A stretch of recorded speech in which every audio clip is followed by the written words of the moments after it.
हे गणपति बप्पा, मंगल मूर्ति गणराज, आपकी कृपा से जगत के हर प्राणी का होता है सदा काज। आज हम सब गणेश उत्सव के तीसरे दिन की मंगल कथा का श्रवण करने बैठे हैं। भक्ति भाव से जुड़कर श्रद्धा से पूजा कर हम सब अपने जीवन को मंगलमय बनाते हैं। आरंभ करते हैं श्री गणेश शाय नमः कहकर। वक्रतुंड महाकाय सूर्यकोटि समप्रभा निर्विघ्नं कुरु मे देव सर्वकार्येषु सर्वदा। इस तीसरे दिन की कथा सुनने मात्र से मन की शांति, परिवार में सुख समृद्धि और जीवन में सफलता की प्राप्ति होती है।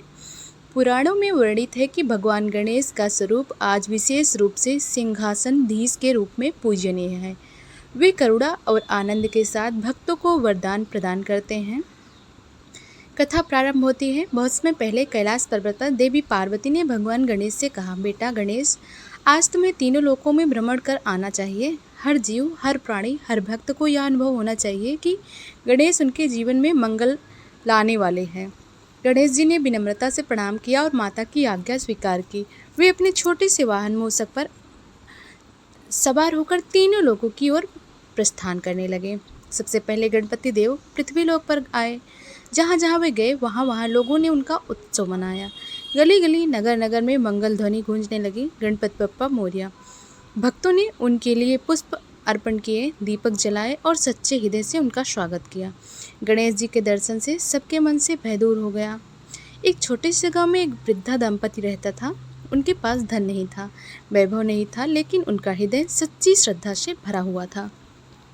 जब उन्हें ज्ञात हुआ कि आज गणेश जी उनके गांव पधारने वाले हैं, तो वे प्रसन्न होकर मिट्टी का छोटा सा दीपक ले आए और बोले, प्रभु, हमारे पास तो देने के लिए बहुत कुछ नहीं है, पर हमारा प्रेम और भक्ति आपके चरणों में अर्पित है।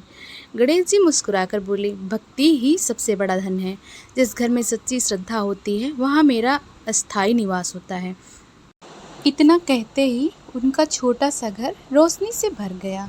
उस दिन से उस दाम्पत्य का जीवन सुख और शांति से व्यतीत होने लगा। तीसरे दिन की पूजा का यही संदेश है। सच्ची भक्ति से किया गया छोटा सा अर्पण भी भगवान गणेश को अत्यंत प्रिय होता है। गणेश जी गांव-गांव घूमते हुए एक नगर पहुँचे। यह नगर बहुत सुंदर था। लोग प्रसन्नचित्त थे, परंतु वहाँ के राजा के मन में एक चिंता बनी रहती थी। राजा ने अनेक बार यज्ञ किए, पूजा करवाई, लेकिन उनके मन में शांति नहीं थी। उनके महल में वैभव तो था, लेकिन मन में संतोष नहीं था। जब राजा ने सुना तो स्वयं गणेश जी के नगर में पधारे, तो वहाँ तुरंत नंगे पांव चलकर उनके दर्शन के लिए आया। उसने हाथ जोड़कर कहा, प्रभु, मुझे तो सब कुछ मिला है, फिर भी मेरे हृदय में संतोष नहीं है।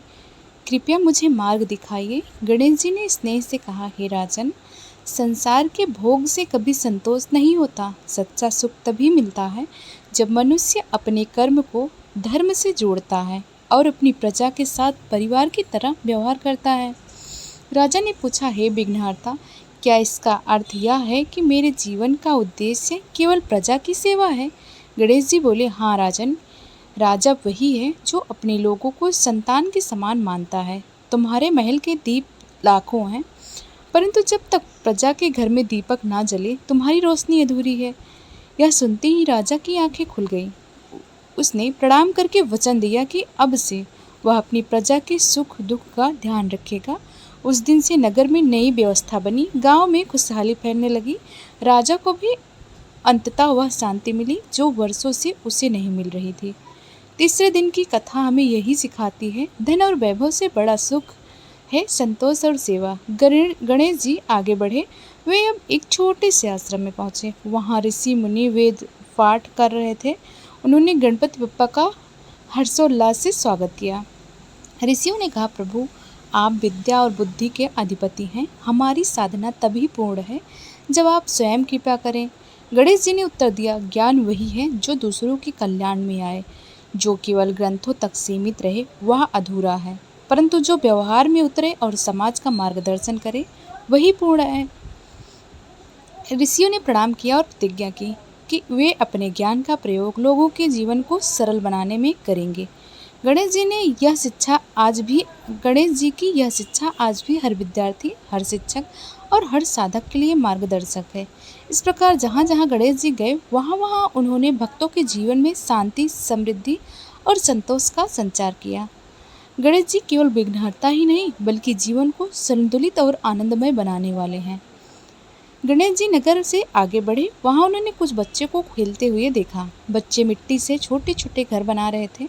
उनके चेहरे पर आनंद था, मानो पूरी दुनिया उनके खेल में समाई हो। गणेश जी पास जाकर मुस्कुराए और बोले, बच्चों, तुम लोग क्या बना रहे हो? एक छोटा बालक बोला, गणपति बप्पा, हम घर बना रहे हैं। ये हमारा महल है, इसमें सब मिलकर रहेंगे।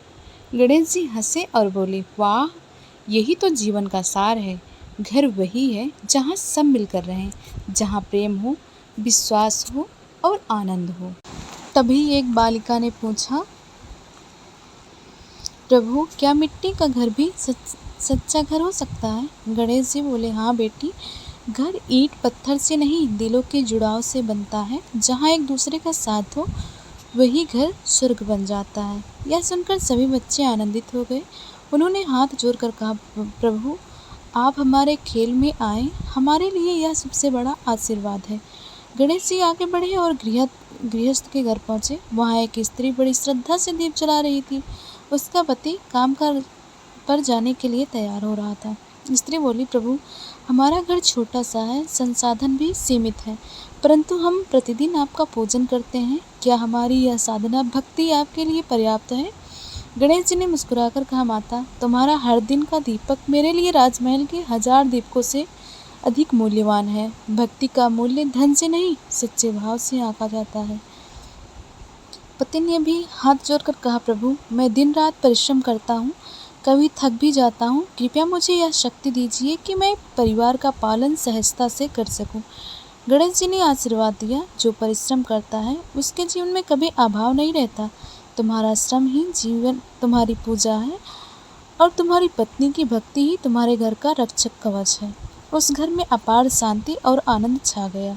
गणेश जी वहाँ से आगे बढ़े तो पूरे परिवार ने झुककर प्रणाम किया। यह कथा हमें सिखाती है कि गृहस्थ जीवन में प्रभु प्रेम, परिश्रम और भक्ति तीनों का संतुलन ही सुख और शांति देता है।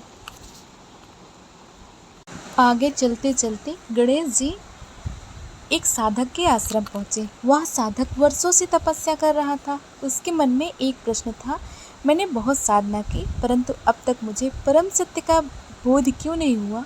गणेश जी प्रकट होकर बोले, हे साधक, साधना केवल जंगल में बैठकर नहीं होती। साधना तब पूर्ण होती है जब मनुष्य दूसरे के लिए जीना सीखता है। त्याग और सेवा ही सच्चा योग है। साधक की आंखें भर आई। वह बोला, प्रभु, अब मैं समझ गया। आज से मेरी साधना केवल आत्म कल्याण तक सीमित नहीं रहेगी, मैं समाज के कल्याण में भी स्वयं को समर्पित करूंगा। गणेश जी ने उसे आशीर्वाद दिया और बोले, यही तुम्हारी साधना का फल है। अब तुम्हारा हर क्षण मेरे सान्निध्य में बीतेगा। इस प्रकार तीसरे दिन की कथा में गणेश जी ने बच्चे को प्रेम का पाठ पढ़ाया, गृहस्थों को संतुलन का मार्ग दिखाया और साधकों को सेवा का महत्व समझाया। हर आयु, हर अवस्था में गणेश जी हमें जीवन जीने की सही दिशा देते हैं। गणेश जी आगे बढ़ते हुए एक खेत में पहुँचे। वहाँ किसान बैल के साथ हल चला रहा था। उसका माथा पसीने से भीग गया था, परंतु उसके होठों पर एक मधुर मुस्कान थी। गणेश जी ने पूछा, ए किसान, तुम इतने मेहनत क्यों कर रहे हो? क्या तुम्हें थकान नहीं होती? किसान ने प्रणाम कर कहा, प्रभु, यह श्रम ही मेरा उत्सव है। जब मेरे खेत में अन्न उगता है तो न केवल मेरा परिवार बल्कि सैकड़ों लोग तृप्त होते हैं। इसी में मेरी खुशी है। गणेश जी ने प्रसन्न होकर कहा, वाह, यही तो सच्चा कर्म योग है।